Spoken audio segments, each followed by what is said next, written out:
I used to be a really big A4 fan, but honestly, with what they've been doing with the A6 and what they've been not doing with the A4 has kind of converted me over to a bigger car. The A4 honestly is too small. I mean, it'll fit fine an adult and 3 other children, whereas the A6 will fit 4 full-sized adults, or 3 Americans. And honestly, the reason why I chose this car over, say, the brand new A6 is the new A6 has discontinued the 4.2-liter, 350 horsepower V8. And honestly, I'd rather have the A6 with the 4.2-liter because it's got all the power I want, it makes all the noise that I love, and above all, I can actually get it cheaper than the new one. Although, what you don't pay up front in sticker price, you will be paying in gas mileage because you cannot say no to this V8. And what do I mean that you can pick up one of these for less than a brand new one? On the used market, these things go from anywhere from 30 to 35, no problem.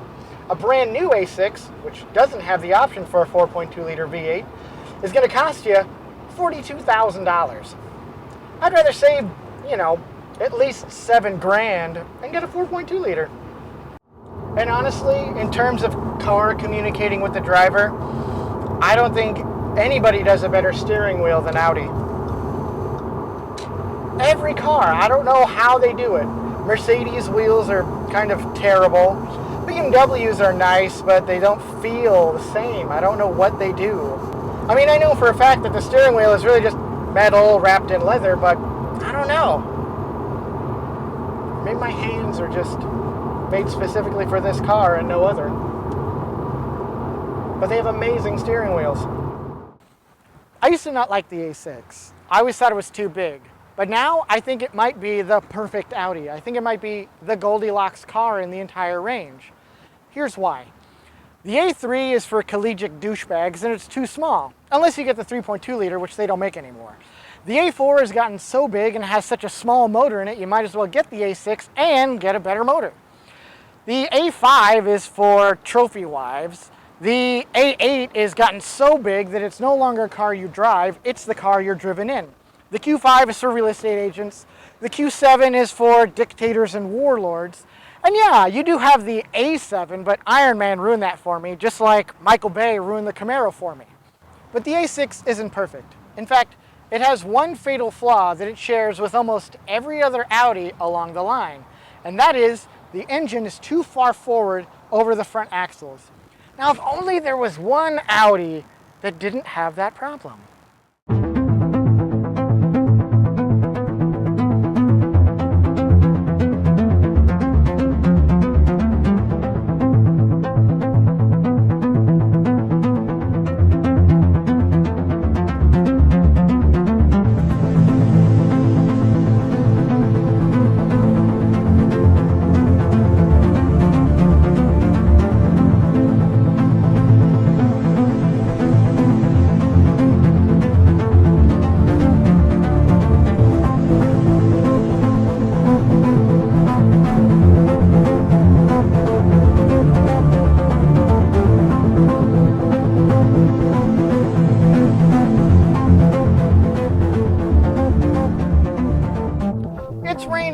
And I also have a beard, if you can tell, which means it took me longer to shoot this than I was expecting.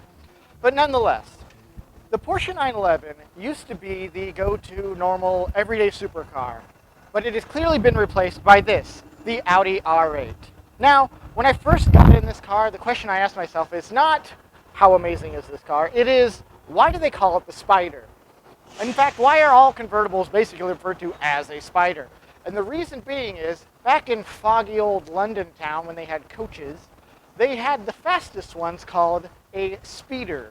Now, unfortunately, when that got translated over into Italian coach building, it just came across as Spyder. And so we have the Audi R8 4.2-liter Spyder.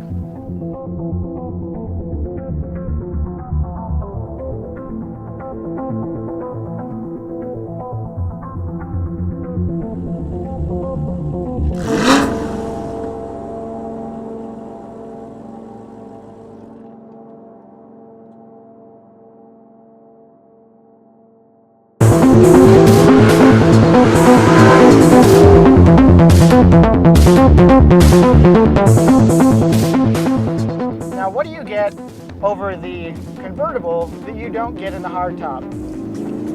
A lot more noise. When you take a car,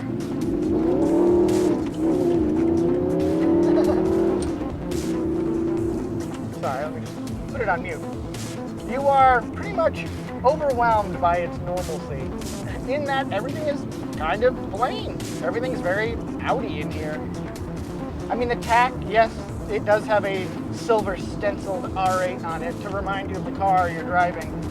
But other than that, it's all pretty typical.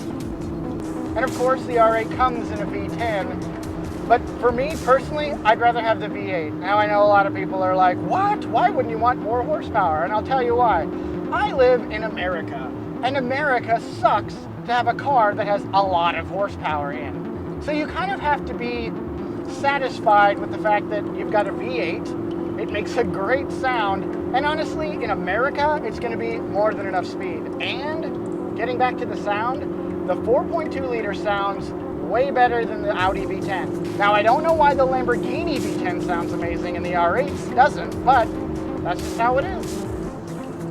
Another, frankly, what I consider a wonderful thing about this car is when you do drive it normally, around town I get about, now I'm not joking, 16 to 17 miles per gallon.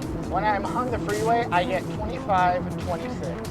Now maybe that's just my driving style, but it's phenomenal. Now, having said that, when you want to get horrible gas mileage, you absolutely can. Ready to go in the wet as fast as you want.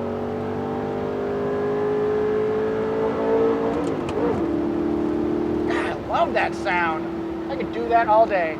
I wouldn't even have to really go anywhere. I could just sit in the driveway and just plug away at this V8.